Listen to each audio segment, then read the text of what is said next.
సిక్కింలో ఘనంగా 50వ అవతరణ దినోత్సవ వేడుకలు. వర్షాల కారణంగా ప్రధాని పర్యటన వాయిదా, వర్చువల్గా సందేశం వినిపించిన మోడీ.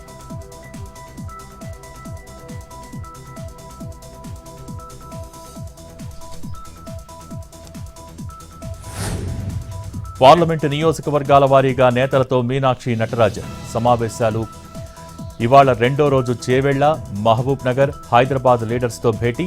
అనంతరం నిజాంపేట్లోని జైహింద్ కార్యక్రమానికి హాజరు.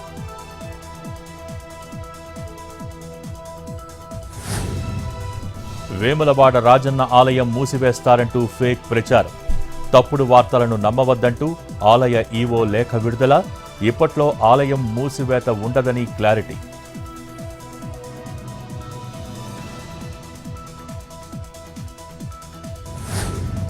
బాసర ఆర్జీయూకేటీ అడ్మిషన్ నోటిఫికేషన్ విడుదల. వీసీ ప్రొఫెసర్ గోవర్ధన్ చేతుల మీదుగా రిలీజ్. సాంకేతిక విద్యను అందించడమే లక్ష్యమన్న గోవర్ధన్.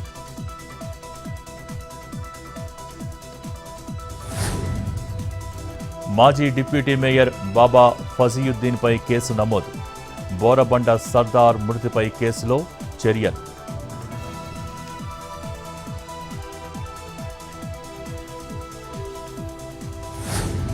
వికారాబాద్ జిల్లాలో విషాదం. కుక్క కాటుతో 2 మృతి.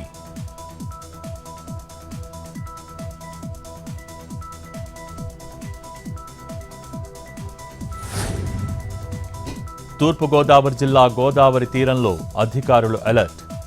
రేవుల వద్ద పోలీసులు, రెవెన్యూ సిబ్బందితో బందోబస్తు ఏర్పాటు. కోనసీమ గోదావరి తీరంలో వరుస ప్రమాదాలతో అప్రమత్తం.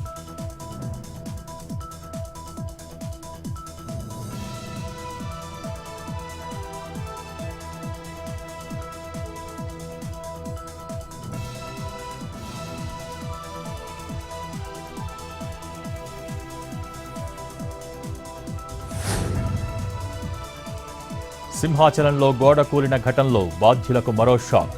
కాంట్రాక్టర్, 2 ఎగ్జిక్యూటివ్ ఇంజనీర్ల ముందస్తు బెయిల్ డిస్మిస్. నిందితులను అరెస్ట్ చేసే అవకాశం.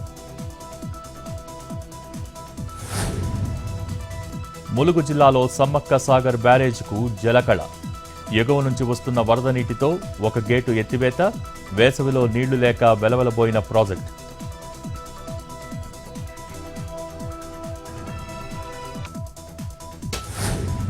నాటు బాంబుల వ్యవహారంలో పోలీసుల దర్యాప్తు ముమ్మరం.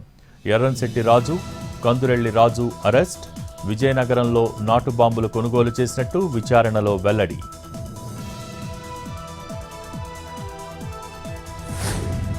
మహారాష్ట్ర చంద్రపూర్ జిల్లాలో చిరుత మృతి.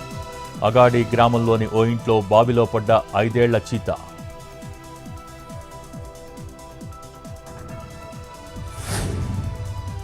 చిత్తూరు జిల్లా కుప్పంలో టమాటా రైతులకు కష్టాలు.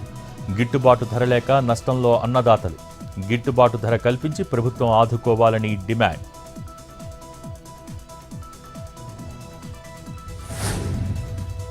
జయశంకర్ జిల్లాలో కాళేశ్వర ఆలయానికి భారీగా ఆదాయం. సరస్వతి పుష్కరాల సందర్భంగా 2.83 కోట్ల కానుకలు సమర్పించిన భక్తులు.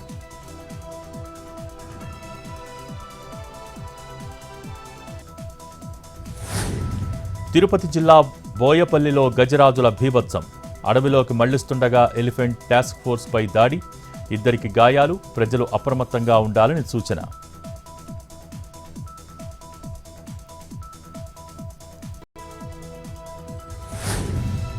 వాయుగుండంగా మారిన తీవ్ర అల్పపీడనం. ఇవాళ తీరం దాటే అవకాశం. తెలుగు రాష్ట్రాలకు భారీ వర్ష సూచన.